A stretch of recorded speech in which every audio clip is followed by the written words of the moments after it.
ಮಾಡ್ಬೇಕು ಮನೆ ಅದ್ರ ಅಂದ್ರೆ ತ್ರಾಸ ಬದುಕೋದು. ನೀವು ರೆಡಿ ಇರ್ಬೇಕು, ನಾವು ರೆಡಿ ಇದ್ದೀವಿ ಸರ್, ನಾವು ರೆಡಿ ಇದ್ದೀವಿ. ನೀವೆಲ್ಲರೂ ಒಪ್ಪಿಗೆ ಕೊಟ್ರೆ ಪ್ರಪೋಸಲ್ ಆಮೇಲೆ ಇದೆ. ಫಸ್ಟ್ ಏನು ಮಾಡಬೇಕು ಅದಕ್ಕೆ ಅದು ವೈಜ್ಞಾನಿಕ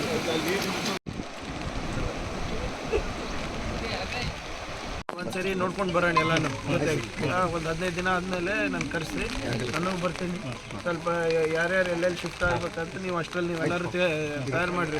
ಮತ್ತು ಇಲ್ಲ ಮತ್ತು ಆಮೇಲೆ ಏನು ಮಾಡ್ತೀರಿ, ಇಲ್ರಿ ನಮ್ದು ಆಗಲ್ಲ, ನಮ್ಮ ದೇವಸ್ಥಾನ ಇಲ್ಲೇರ, ನಮ್ಮ ತಾತ ಇಲ್ಲೇನ, ನಮ್ಮ ಮುತ್ತಾತ ಇಲ್ಲೇನ ಅಂತ ಲಾಸ್ಟ್ ಟೈಮ್ ಹಂಗೆ ಮಾಡಿದ್ವಿ. ಇಲ್ರಿ ಲಾಸ್ಟ್ ಟೈಮ್ ಉಜ್ವಲ್ ಘೋಷಿತಾಗೂ ಆಗ ಬಂದಾಗ ನಾವು ಅದೇ ಹೇಳಿದ್ವಲ್ಲ ನಿಮ್ಗೆ.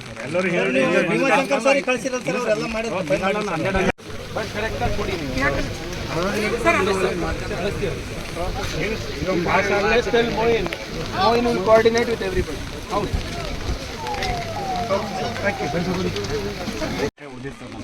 ಅದರಲ್ಲಿ 2 ಎಕರೆ ನಾವು ಸಮಾಕ್ಷಾಂತರ ಮಾಡಿ 24 ಒಗ್ಗೂಡಿ ಇದಾಗಿದೆ. ಇಲ್ಲ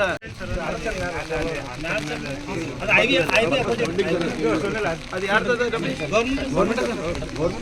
ಇಲ್ಲ ಅವ್ರ ಜೊತೆ ಒಂದು ಗ್ರಾಮ ಸಭೆ ಮಾಡಿ ಯಾರ್ಯಾರು ಹೇಗೆ ಮಾಡಬೇಕು, ಏನೇನು ಮಾಡಬೇಕು, based on there survey, based on there ಇದು ಕಂಪ್ಲೀಟ್ ಆಗಿ ಅವ್ರ ಫ್ಯಾಮಿಲಿ ಟ್ರೀ ಅದು ಇದು ಯಾರು ಎಷ್ಟು ಜನ ಹೋಗ್ತಾರೆ, ಎಷ್ಟು ಜನ ಬಿಡ್ತಾರೆ. ಮಳೆ ಬಂದಾಗೆಲ್ಲ ನನಗೆ ಬೈತೀರಿ. ಇಲ್ಲ ದಟ್ ಈಸ್ ಓಕೆ ಪವನ್, ನೀವು ಡಿಸೈಡ್ ಮಾಡಿ. ಬಟ್ ಏನಾಗ್ತದೆ, ಮಳೆ ಬಂದಾಗೆ ನಮಗೆ ಯಾವಾಗಲೂ ಬೈಸ್ಕೋಬೇಕು. ನಾನು ಅಲ್ಲಿ ತನಕ ಯಾರು ಕೇಳಲ್ಲ. ಪ್ರಯತ್ನ ಮಾಡಿ ಎಲ್ಲ ವ್ಯವಸ್ಥೆ ಮಾಡಿ ಸ್ವಲ್ಪ ಏನೇನು ಆಗಿರ್ಬೋದು. ಪ್ರಕೃತಿಗೆ